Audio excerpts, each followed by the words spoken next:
calling all LA influencers to play Metaphysics. This is precisely why we moved our show simulation to Los Angeles, to be able to take the biggest questions around the nature of reality, the nature of consciousness, and maximizing human potential directly into the hearts of the people with the greatest influence mimetically to disseminate ideas to millions of people in their audiences. As these celebrities and influencers become more awakened and enlightened themselves, they also have a massive butterfly effect on their audiences and on the world. This is the most efficient way to catalyze the planetary awakening. That's why we moved our show here. After doing 700 plus interviews on science and entrepreneurship and spirituality, we relocated to LA from Silicon Valley to be able to bring these biggest questions into many of the people with the greatest influence to catalyze the awakening. And this is becoming more and more commonplace in Hollywood. You just had Mike Tyson, who appeared on Logan Paul's podcast called Impaulsive, where he was promoting entheogens. Entheogens is synonymous with psychedelics. Psychedelics means mind manifesting, whereas entheogens means unleashing God within. And its preferred word of choice for myself and many others, Mike Tyson promoting that was huge. And he's had the unleashing of God within after undergoing all that he did in boxing, which is huge. And the mainstreaming in general of asking the main questions, like who are we? Why are we here? What is our true nature? What is I? Who am I? And how to maximize planetary prosperity. The main questions out of that batch is the question, what is I? Because the question, what is I, it directs attention inward. What is consciousness? What is awareness? Is that consciousness, awareness shared among us? Is it also eternal? Is this just one creation design? Is this just one expression of infinity? One dream that we are a part of, and we are eternally immersing ourselves into these dream creation designs. So the question, what is I, gets us to turn our attention inward, whereas the vast majority of the time our attention is turned outward. We're not aware of awareness itself. So that's huge. And then how to maximize planetary prosperity is also critical, because it focuses our attention on the unique artistic expression that each one of us are toward architecting protocols that maximize abundance and well-being and prosperity for everybody. The sustainable development goals, the basic needs being met, and actualizing the unique creative gifts of all 8 billion of us and beyond. So this is why we're here, to drive these main questions home into the heart of the most influential people in Los Angeles, in Hollywood. And so this is a really exciting stream for me on specifically the Vlog Squad discussing the nature of reality. And I've been really excited about what they've achieved, and also about getting these biggest questions to them and many of these other diverse, prominent nodal clusters of people here that are beginning to get excited about these biggest questions. Old Hollywood, in many ways, has no idea what's going on with Digital Quotient or DQ.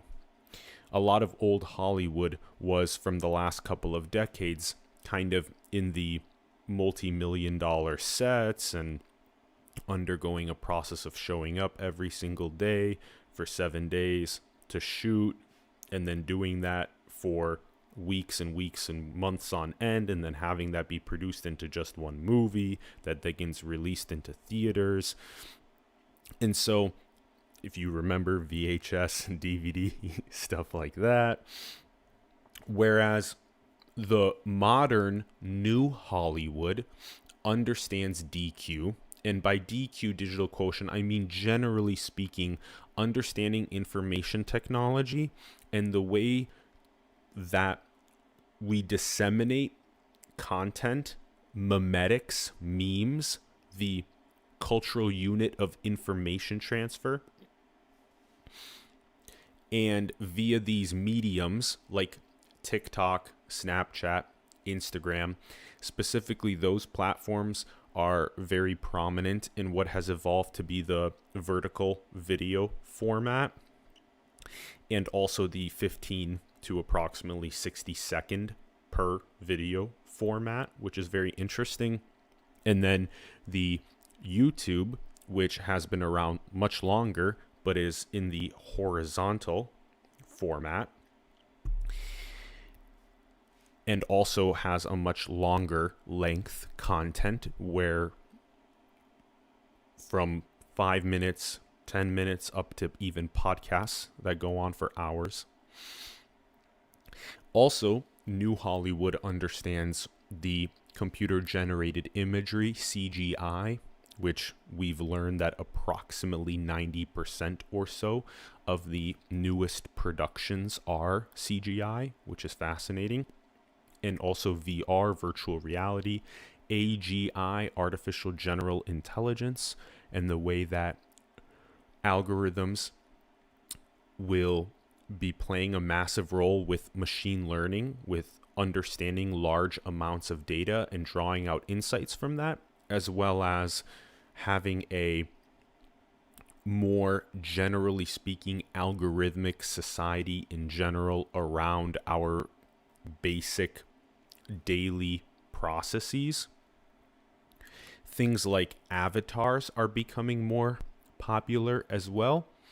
Doing things like creating a digital twin of yourself, and then having that digital twin go into the digital spaces on the interwebs across platforms, and then be able to engage with audiences that way. And also technologies like bio and neurotechnology with things like Neuralink and beyond. And so a lot of the new Hollywood, a lot of the millennials and the Generation Z, and also the Generation Alpha, who are the newest generation that are born between 2010 and 2025, that this new Hollywood era needs a metaphysical truth as an anchor, aka a focus for what to build around, for what to create content around. What should millennials and Generation Z and Generation Alpha be focused around building? Well, it should be around metaphysical truth, around these biggest questions, around consciousness, around the nature of reality, around how that is shared and that is eternal, and that love is the recognition that we share our eternal being, and this is but one dreamed creation, design, expression of that we're immersed into and beautifully, as unique expressions, artistically experiencing. And so also maximizing human potential is another critical one of those anchors, a focus for what to build around. And so these ideas, like one infinite creator expressing itself, maximizing human potential, are going to be the critical anchors and focuses for what the new Hollywood will be building around, and what we're super excited to be a catalyst for. So we have some audio from the podcast to play here.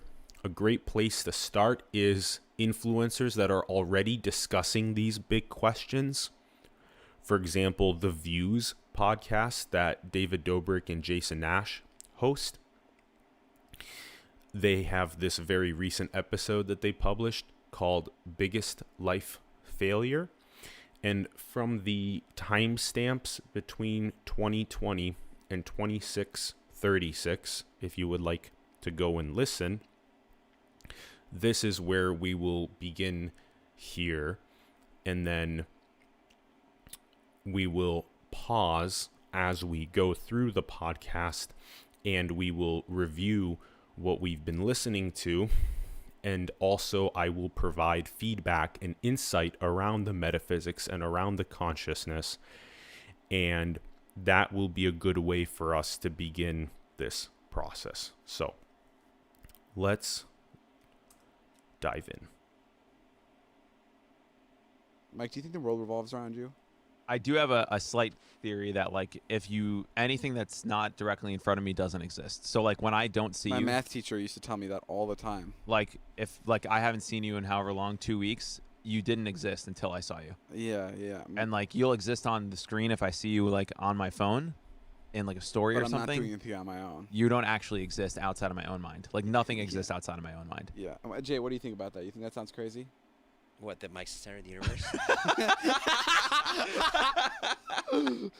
I mean, it does sound insane when you look at it that way. Like, how do I know that you guys exist when I leave Totally. this room? And it's like we can fucking sit here and be like, Mike, you're crazy, but like.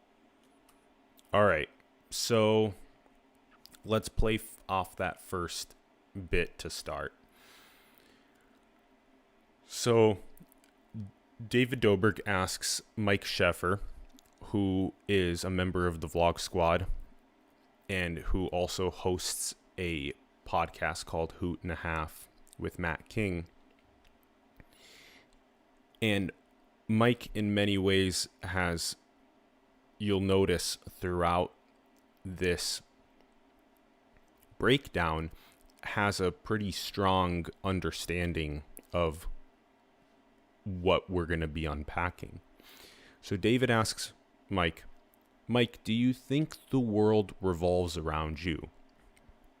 And Mike answers, anything not directly in front of me doesn't exist. And David said, my math teacher used to tell me that all the time. And David's mentioned this before as well. And Mike says, nothing exists outside my own mind. And then Mike also says, how do I know you exist when I leave this room? Generally speaking, these are very, very important philosophical questions. Philosophia means the love of wisdom, and it's a really important question to be asking. It has a lot to do with metaphysical idealism. Idealism means that consciousness is inextricable from reality. And again, metaphysics is the study of the nature of reality. And so realities require observers just like dreams. This reality requires us as awareness that is shared and eternal to be present as an observer, as a witness in this dreamed creation design. Just like in our dreams, when we go to sleep at night, we sleep a third of our lives and we dream for a good portion of that as well. And when we simulate these dreamed realities, we immerse ourselves into them as an observer that's going around and exploring the dreamed simulated environment and experiencing it. And that reality requires an observer to be in it, to experience it in your dream. Just like this one does, that we're immersed in now. And in your dream, what happens is, as soon as that dreamed simulation ends, and then the next dreamed simulation begins, guess what? The observer, the witness, the awareness stayed the same. It is undergoing a different experience in the second dream, in the new environment, but the awareness stayed the same. That is the same eternal awareness, the eternal witness or observer that is shared among all of us, that we are talking about in the dreams at night, just like we are talking about here in this dreamed creation design, in this reality. These analogies are super, explain like I'm five, they're super simple. These codes that are anamnesia, they're the remembrance that we're going under to recognize our own true nature. It's that simple. So, in the perennial spiritual traditions, usually what is said is that you are the sky. So your awareness that is eternal and shared is the sky. And then all of the clouds that appear in the sky, in awareness, are like the thoughts and the objects and the emotions and the perceptions and the sensations and the beliefs. All of those are clouds that appear in the eternal awareness of the sky.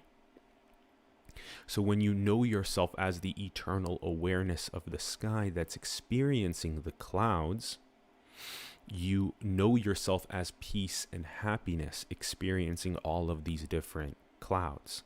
Versus if you don't know yourself as the eternal awareness of the sky, and you only know yourself as the limited, finite clouds of experience that are happening, you're tied up in all of those clouds and the knots of those experiences, and you don't know yourself.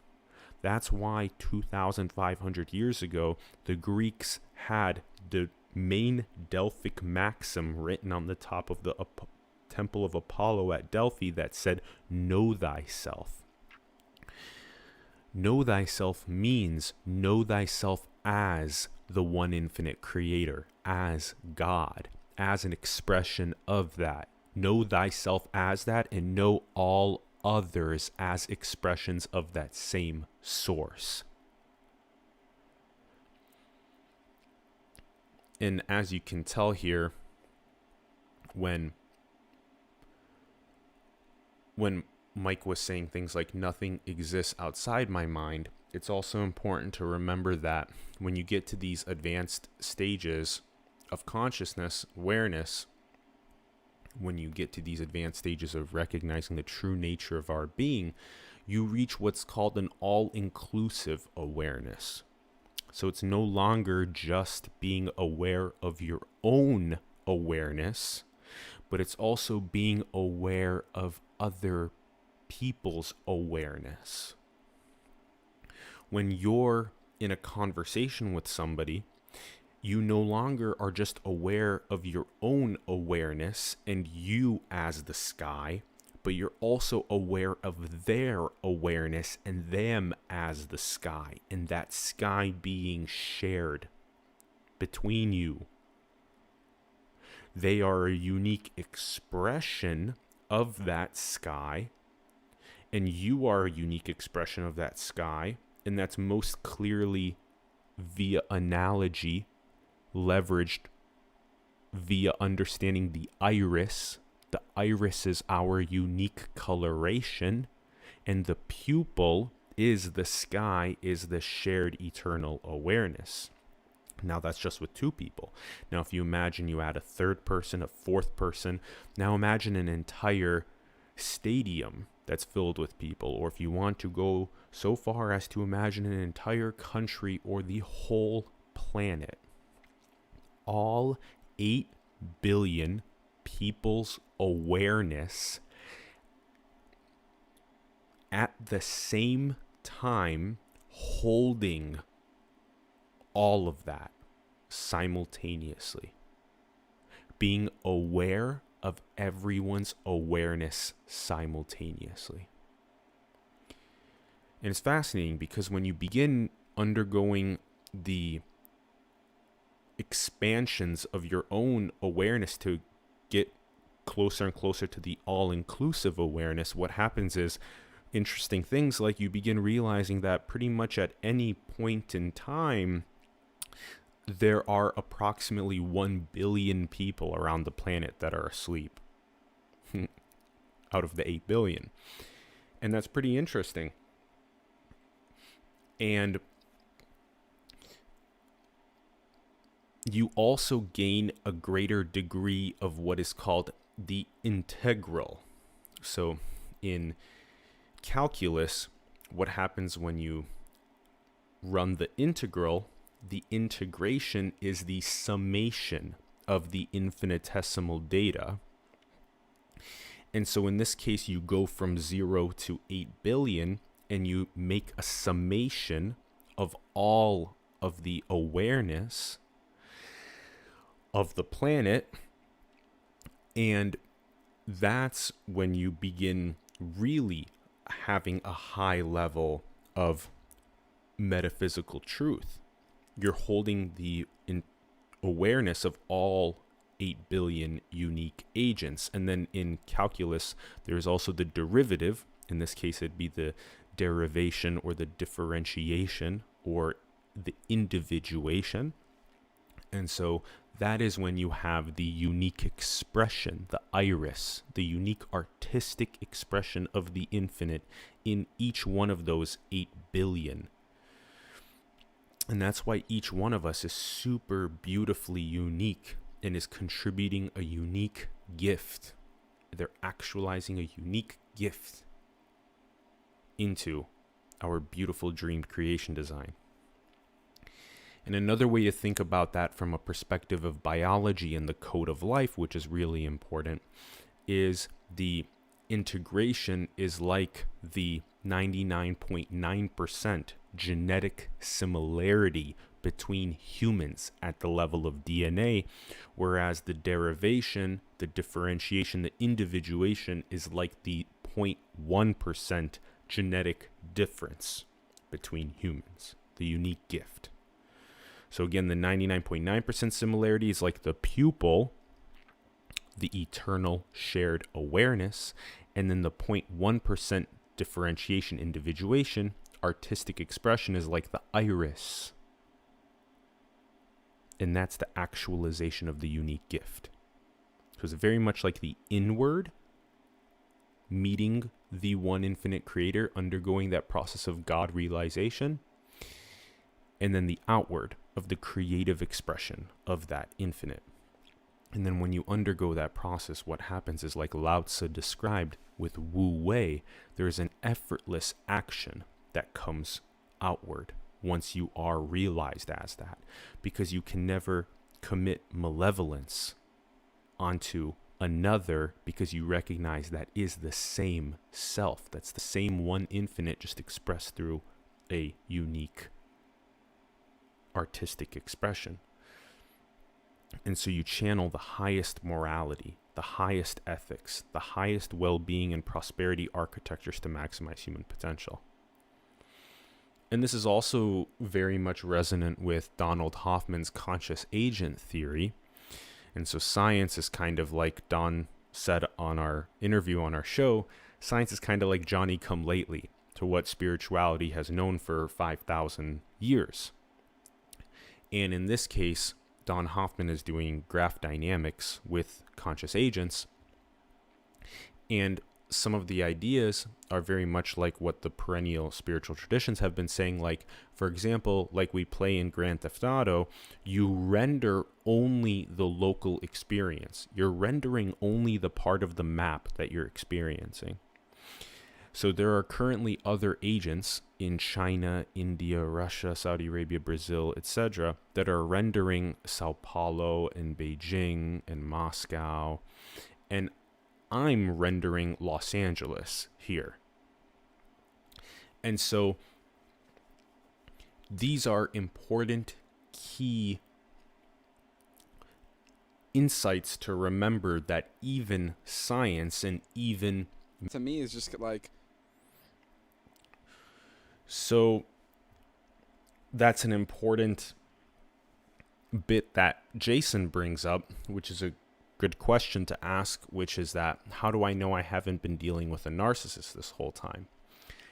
As though it would be like solipsism, where that would be narcissistic, where it would be saying that everyone else is an NPC, which stands for a non-player character, like in a game where it's the computer that's playing as the characters rather than actual agents of infinity that are playing as those characters.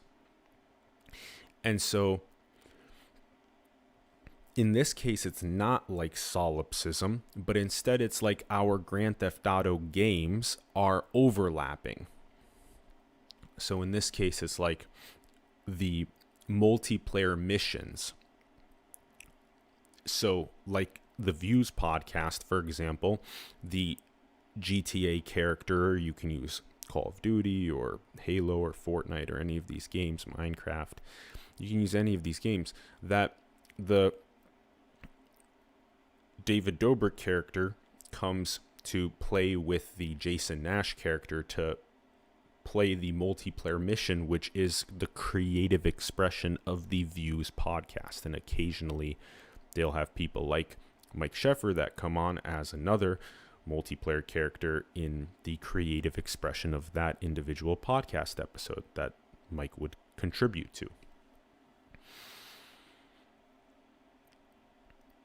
And so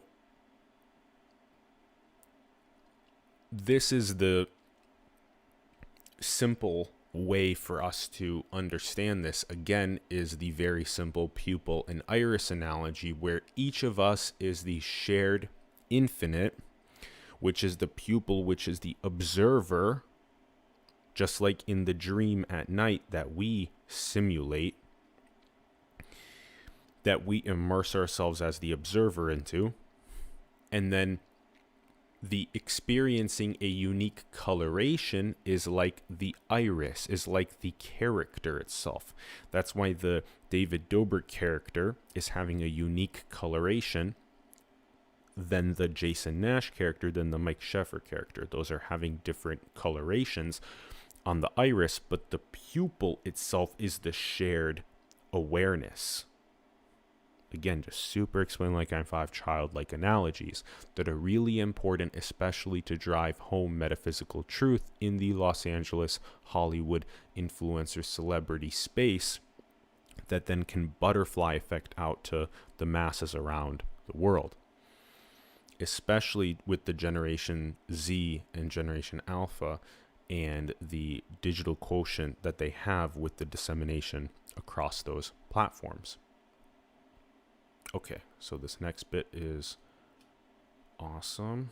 yeah, I mean, it's not like there's an actual explanation for what the universe is. But also, This could all be fucking made up. if I treat other people badly because I'm the center of the universe, then that means I'm also treating myself badly. So it's better to treat the other people, quote unquote, good, because they're all part of me. So I should still be a good person. I've worked it all. So there's two parts there that are great. You just heard at the beginning there, you heard David Dobrik say that there is no explanation for the universe. This could all be made up. I've heard David mention this before on his vlog as well. That is really important. This question in itself is the main question of metaphysics, the nature of reality, and also around philosophia, the love of wisdom, it is also its main question, which is, what is the explanation of why we're here, of the universe? And when you land on that question of what is the explanation of why we're here, of the universe, and what is this I, what is this awareness, when you land at that question and you dedicate yourself full time, not like part time where you're just doing it on the side for an hour a week, but when you really go hard, like 40 hours a week on the answer to this question, that's when the truth will yield, because you will have the earnestness, you will have the dedication, you will have the desire to know yourself. And that's when the truth yields. And so I would encourage people like David here and many others in the vlog squad and in the Hollywood space to dedicate themselves full time to the answering of this question. I know that David has his Views podcast that is now in a really beautifully designed studio space in his new house, which is awesome. It's super visionary around where it's heading, which was also something that I was excited about, hoping to see that you would do in your next step. And that to bring on the major guests in Hollywood onto shows like Views or like Impaulsive or like the different major podcast platforms that have developed in Hollywood, and to bring on these guests and then ask them these biggest questions. So if one of David's main questions became, what is your explanation for the universe? Even if his guests did not have a way to answer that and it was just laughing at the question, at least it's creating the butterfly effect. It's knocking over the first domino. It's watering the seed of the metaphysical truth inquiry, which is huge. And so this is the type of work that I'm here to do and that simulation is here to do. And a little bit of Sanskrit will help the majority of the awakening West. India, in many ways, is the most spiritually rich nomenclature, lexicon, language over the last 5,000 years. And so we'll go ahead and bring many of these concepts to the awakening West to help them. So first we'll start with Leela. Leela means the divine play, the cosmic play. And so when you ask the question, what's the explanation for the universe? The Sanskrit tradition talks about it, especially just the Indian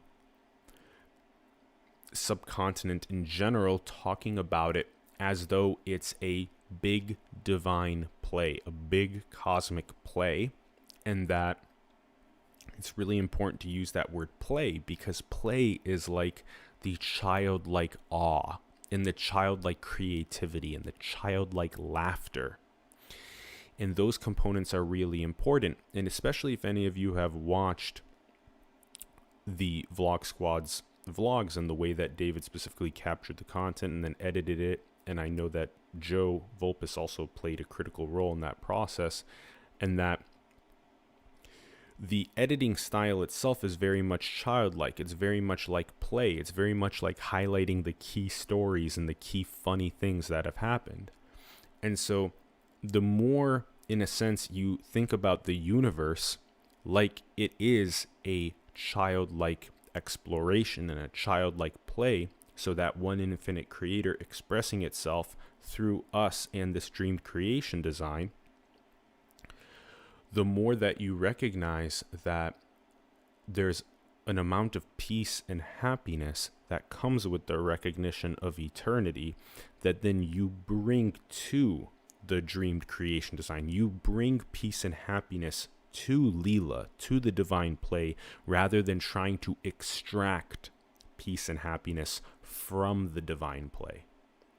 Because seeking peace and happiness externally, just like in the parable of the prodigal son in the Bible, you'll hit a breaking point the ego always hits a breaking point, whether it be conspicuous consumption, or whether it be greed, or whether it be fame or clout, or any of these external objects that we chase and seek for happiness and peace. We hit a breaking point, just like we are currently with planetary ecology and geopolitical relations and technology asymmetries and all these types of things, where eventually we have the breaking point and the turn inward. And then the recognizing, like Rumi said, you go from room to room looking for the diamond necklace that's already around your neck, meaning that consciousness, awareness is, the nature of it is peace and happiness.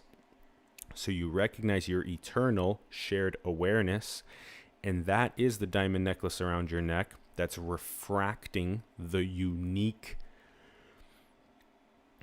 expression of the source light through it as an artistic expression in the actualization of a gift in the streamed creation design. And that by recognizing that process, you bring peace and happiness to the creation design rather than trying to extract from it. And that's typically why the word Maya, which is another very important Sanskrit word that was initially, the theory of it was formulated by Adi Shankara about 1300 or so years ago.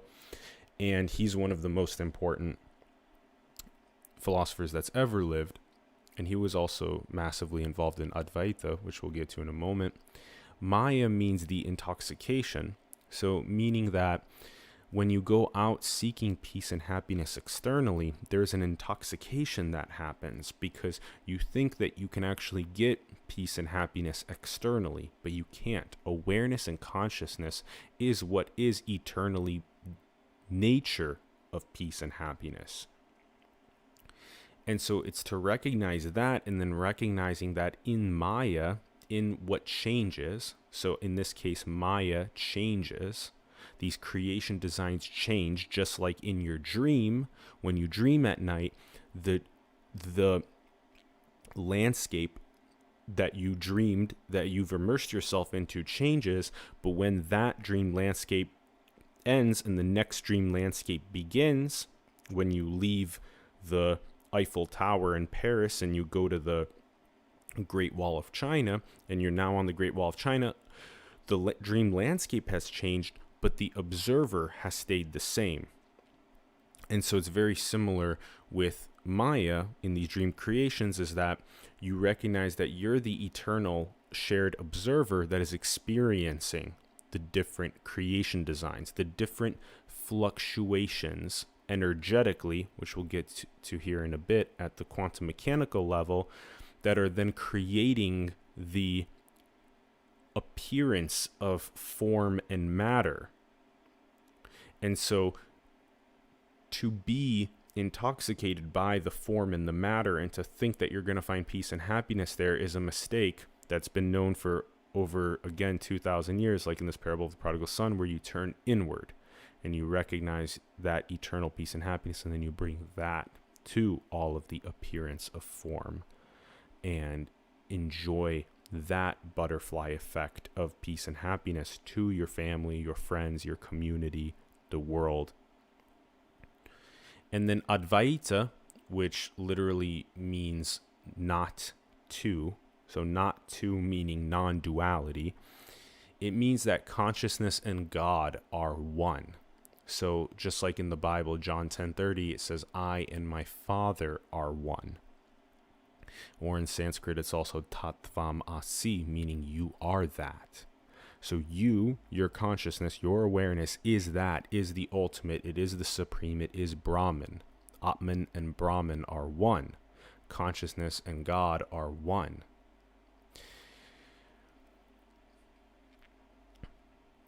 And then in the next bit, Mike Sheffer says, it's better to treat other people well because they're all part of me.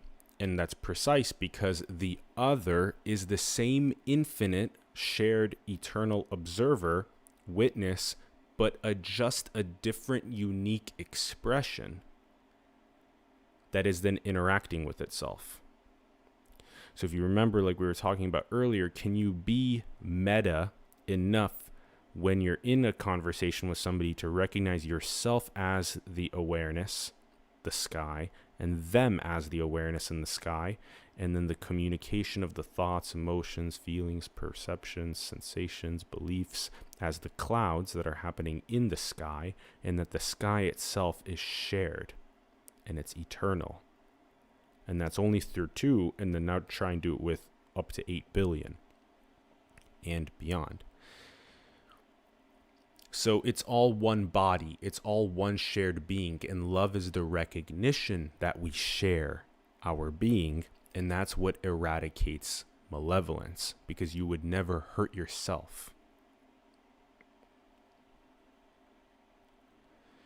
So it may be that egoic levels of consciousness that are in the greatest positions of power, the United Nations General Assembly, the Fortune 500 CEOs, the 2,200 billionaires around the planet, the 225,000 ultra high net worth individuals and families around the planet, the 535 people in the United States Congress, etc.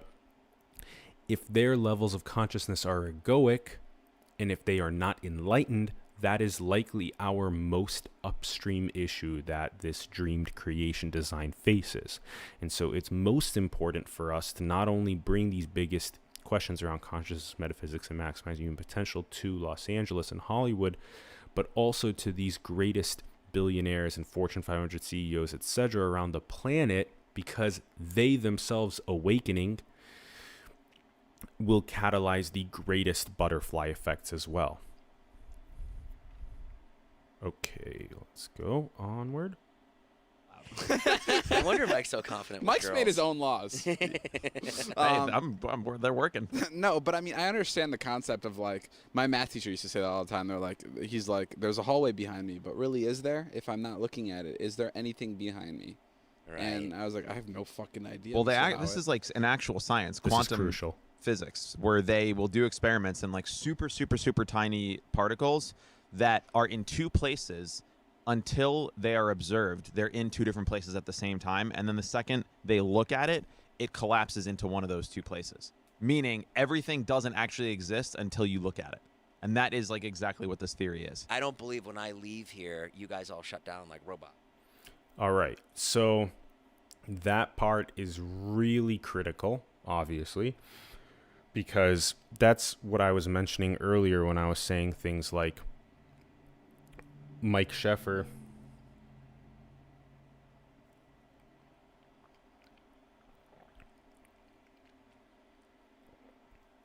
has one of the more clear understandings that I've been able to analyze so far across these different nodal clusters of leaders out here in Los Angeles, where he actually recognizes that quantum physics proves observer dependence. And that's why I wrote right below that, ding, ding, ding, this is the synthesis of science and spirituality. Spirituality knew consciousness was the ultimate for 5,000 years, and science, like Don Hoffman says, is Johnny-come-lately in the last century, with quantum mechanics proving this, which is still fantastic that it has, but it's very much Johnny-come-lately, and that it's important for us to recognize at a level of, similarly, like with quantum mechanics, all of the infinite, endless combinations of the underlying energy fluctuations that are possible that then create the appearance of matter and form is very similar to, like in music, in musical notes, there is all of the infinite, endless combinations of notes that can turn into songs that then we, as the symphony of eternal awareness, then experience. So the analogy of quantum mechanics can be also brought to music, and it can also be brought to art. How many different colors can you paint on a canvas? How many different combinations and arrangements of those different colors can you put on a canvas? Well, this creation design, this civilization orbiting this star on this planet Earth that has evolved exactly with the story that it has, is but one combination of that beautiful painting on a canvas, or of that song in the symphony, or of that underlying quantum mechanical energetic modulation that is then creating the appearance of the form of matter. It's really critical to make these childlike analogies with art and with music, and to tie that into consciousness and even physics. And this is why also Sir Roger Penrose, who won the Nobel Prize in Physics in 2020, he has a cyclic cosmology. So even the Ouroboros that is millennia old, which is literally the snake eating its own tail, right? The cyclicity, the eternity, the never ceasing the end of exploration. You can never come to the end of something that is unbounded. Just like in a game, when you have a bounded map, imagine if that map was unbounded. You would never be able to finish exploring it. That's why this planet, this rock, that's why it has a bounding function of gravity to the rock. That's why it's so difficult to be able to go and leave the rock and explore anything else, because the bounding function is exactly what creates the conscious agents to have to undergo the forcing function of interacting with one another and undergoing the process of understanding their own nature. And we've had several people from OpenAI on the show that have done things like neural MMO, where they've actually went through the simulations of the bounding functions. And so if it's unbounded, like infinity is unbounded, you can never come to the end of all of the combinations of dreamed creation designs, or of all the different combinations of music that then we as a symphony will play.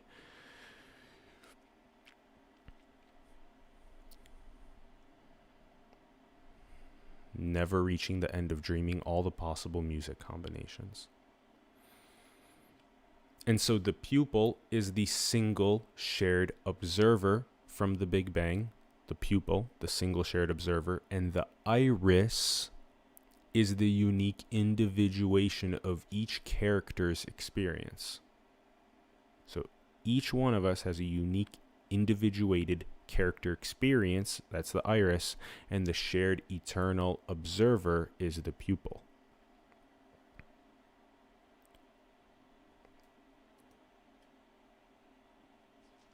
Okay. And David just goes, "Bye, Jay." Ugh. How do you know that he's actually doing stuff when you're not seeing him? Yeah, like you don't have proof of any of this How shit. do you know that your I kids see are his stories. But how do you know that your kids are at your house? Insta story? Instagram is what's proven reality for you. But like, how do you know that there is a past? I just know, man. That's my reality. I'm firmly gripped in reality. I've been around a long time. I understand know that. there's a Have you ever path. done?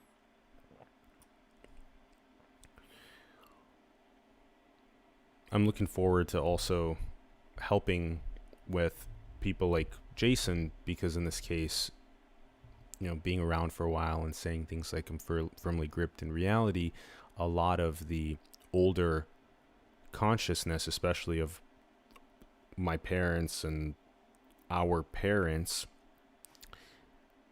around our millennial or Gen Z age group, that we'll get to this neuroscientifically in a little bit when we talk about things like the default mode network, but basically the conceptual schemas for them, they're like old horses that it's much more difficult for them to learn new tricks. And especially if these old horses have spent a vast majority of their life, in a sense, working 9 to 5, and they've never even picked up something like the Tao Te Ching of Lao Tzu and have read it. And so if you've never went to a meditation retreat, if you've never investigated awareness itself directly, Atma Vichara, self-inquiry of Ramana Maharshi, if you haven't undergone that process, or any of these aphorisms or retreats or entheogens, you're very much constrained conceptually to your limited worldview, and you're very usually difficult to crack. And so it's exciting to play around with that space and to see how really good questions, especially from third parties outside of the normal family and friend bubbles can insert good questions that then help with these profound realizations. So in this case, I would like to point out how time itself is an illusion. When you look at these symbols, what you recognize is that a couple thousand years ago, what we decided was that the Earth, it rotates on its axis as it orbits the sun once a year, and it rotates on its axis every day. And as it does that rotation on its axis, is that we wanted to be able to create squiggly lines that would then represent symbols that we could then put on sundials and eventually clocks like this, so that we could use time usefully to say, hey, meet me at 3 p.m. tomorrow at this location, and you could easily meet somebody there because you had this great tool of time. But time itself is an illusion. Time is a hallucination that is shared, that we created in order to have that nice, useful thing. So when you take time completely out of the equation, what happens is you experience eternity, which is our true nature. What was before the Big Bang, what is going to be after, where we go, that is what eternity is. That's where we've been, that's where we're going to keep going. We're just going to keep exploring the unbounded possibility space of different combinations of music. And we're going to keep making these little squiggly lines that are different each time to try and describe what the process of making it easier for us to meet up. That's what this is.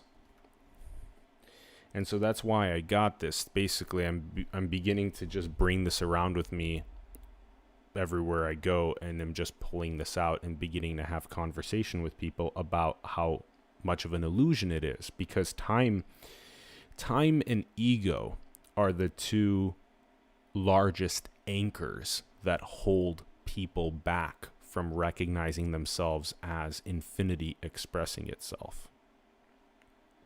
And so when we can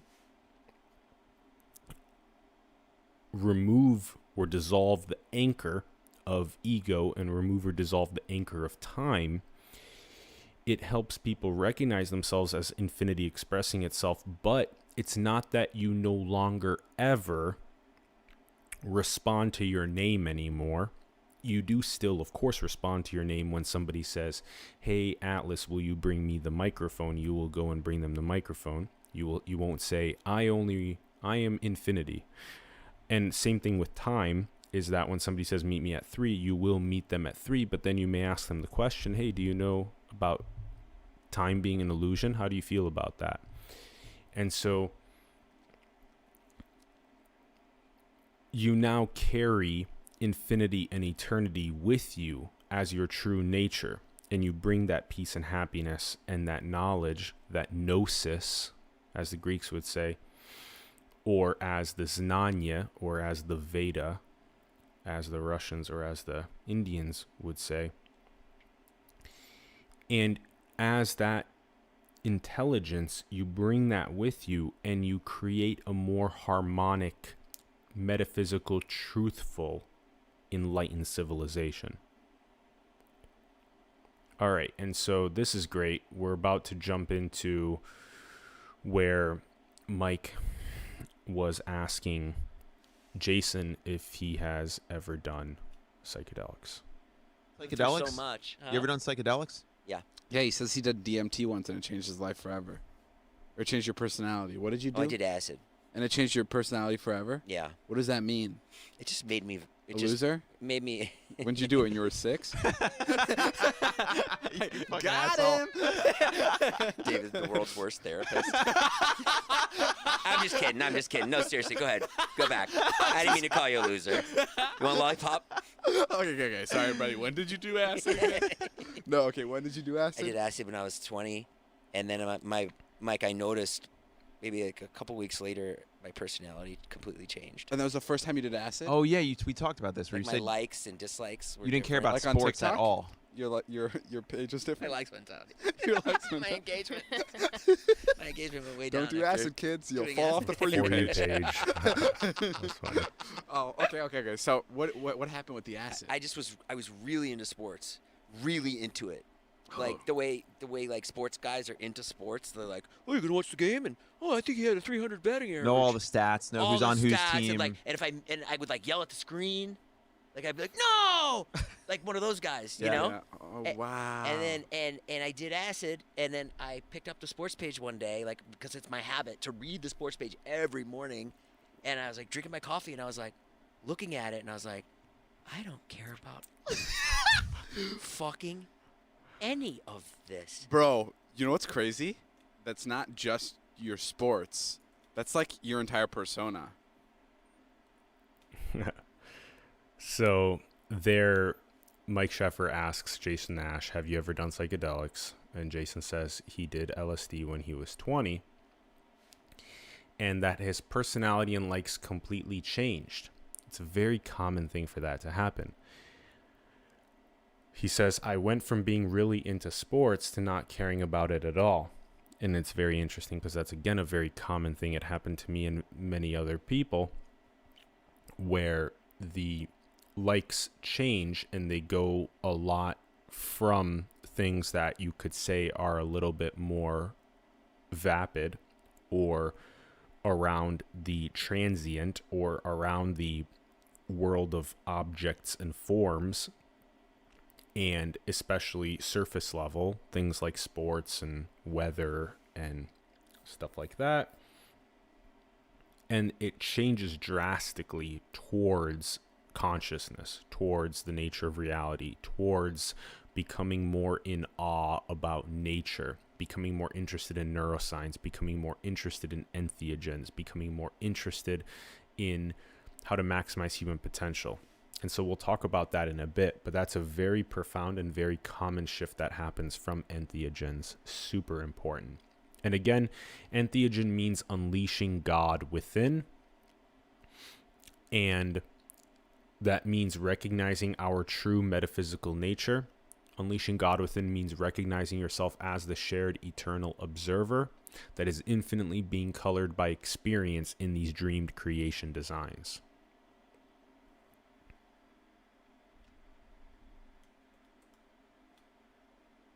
What? Like, you don't care about any of things like that. Yeah. Like, any statistics, any awards, like, you don't care about any of that shit. No. Like, you don't care about, yeah, that's so weird. That's your entire personality. I'm not. I don't know. Passionate. Fun.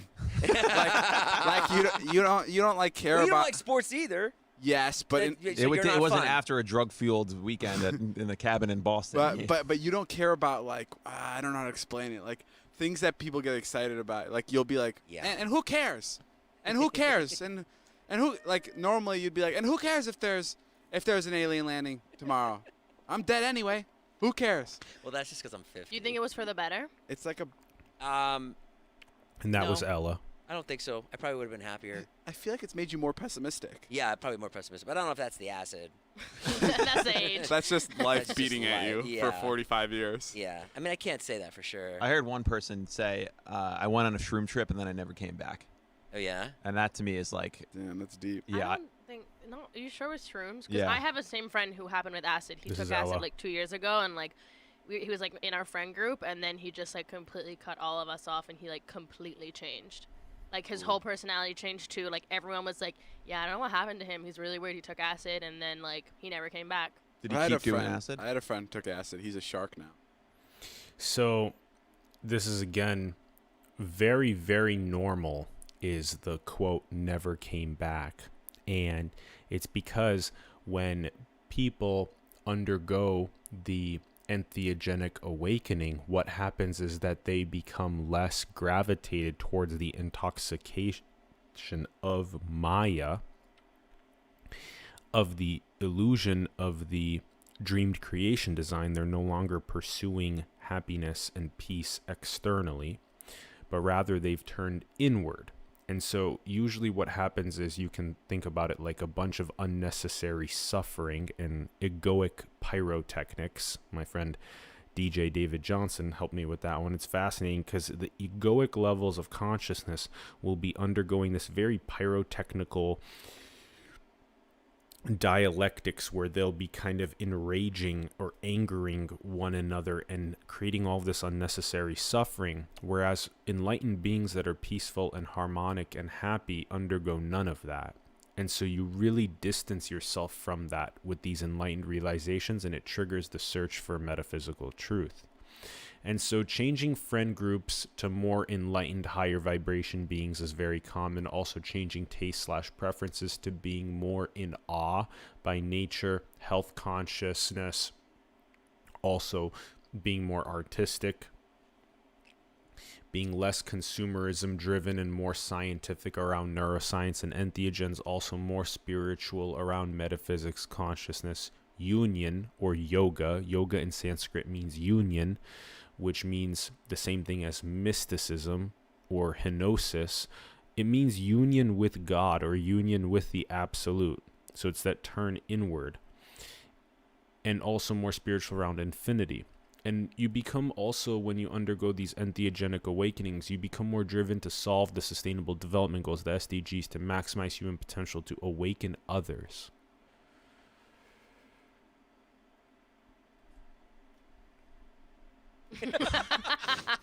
Not like in the ocean, and he hunts like little fish. Dave, open your mouth. So, What's in there? it's me. I have a tiny fish in my mouth. Why do I see all these TikToks about microdosing? What does that mean? It's like people microdose people shrooms. take mushrooms. Sorry, I know what that means, but why are you seeing TikToks? Why are you on mushroom TikTok? I don't know. You ever thought about taking acid again, and maybe it'll make you, maybe it'll set Take you me back? back, make me into the Celtics again. So there was the question about why do I see all these TikToks about microdosing, and David says, why are you on mushroom TikTok? And so one of the important things to understand is that entheogens are literally planetary secretions. You have the beautiful 5-MeO-DMT from the Bufo alvarius toad from the glands that's secreted and then dried on the glass sheets and then smoked and inhaled, and that undergoes the most rapid ego dissolution into infinitude. And then you have ayahuasca, and you have ibogaine and iboga, and of course psilocybin and magic mushrooms. And you have all of these, the new synthesis of things like what Albert Hoffman discovered with LSD and with what we have with MDMA, and the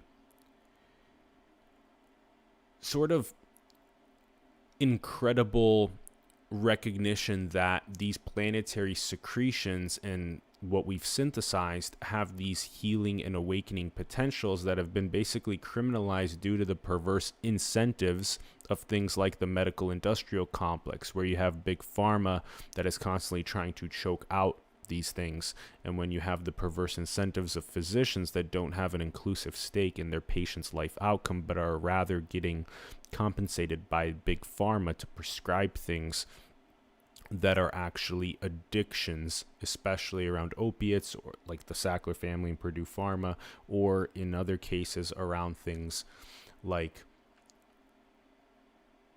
where you have to take big pharma for things like anxiety, whereas if you undergo psilocybin, you can not only have it be something that the majority of people call one of the most profound experiences of their life, but also you don't no longer feel anxious, you no longer feel depressed.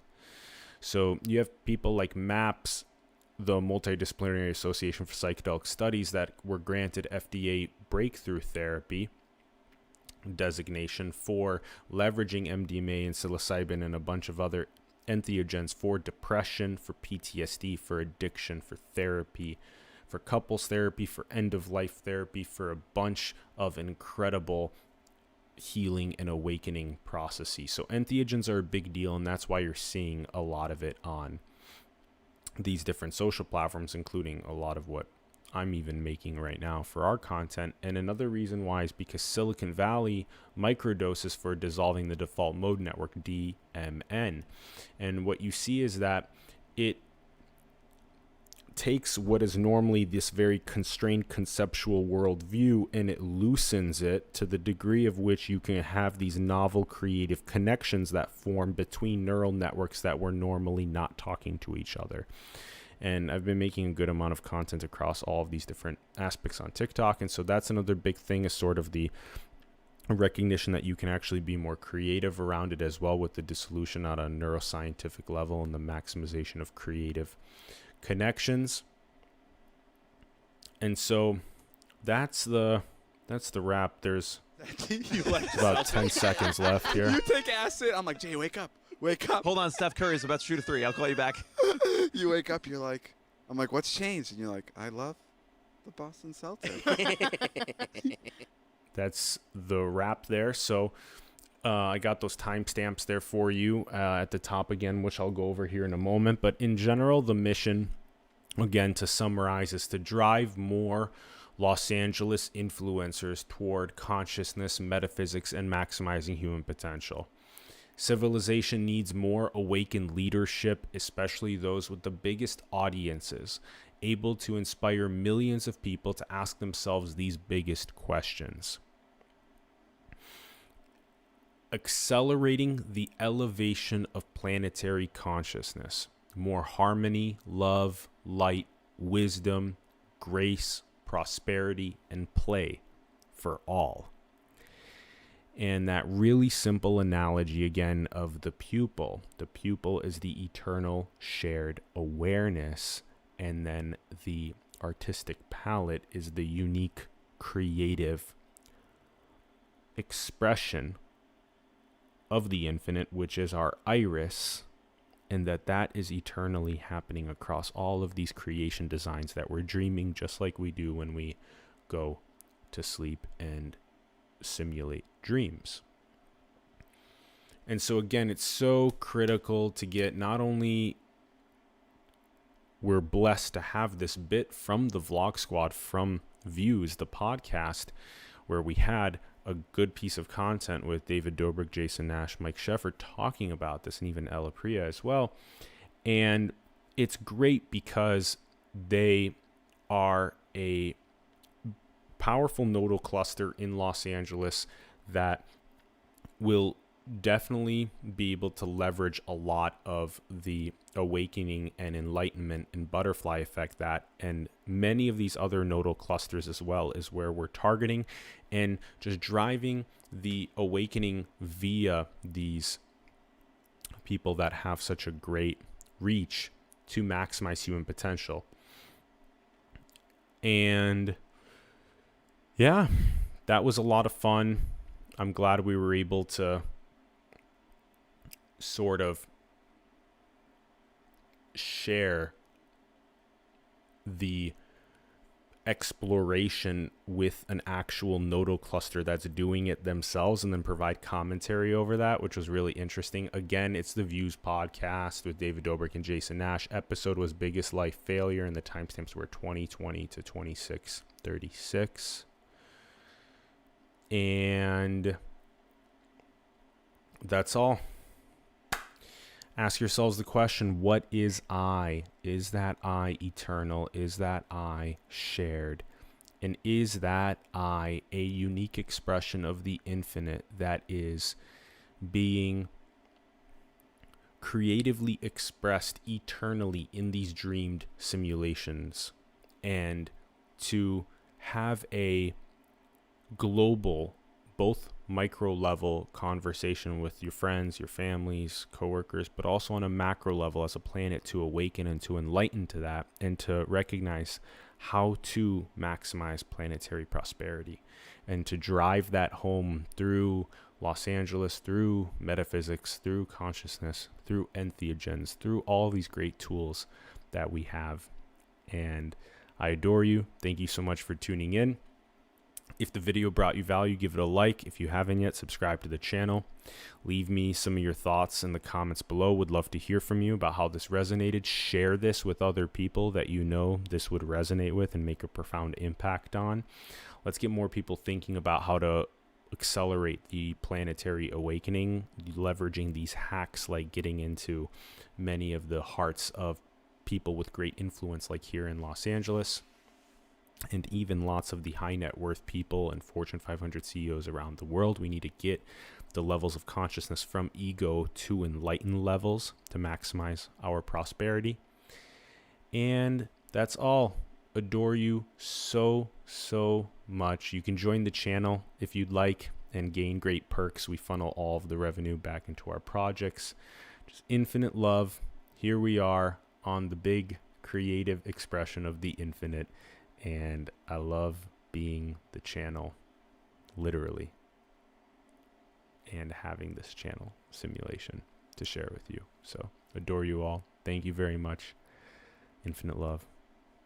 Thank you.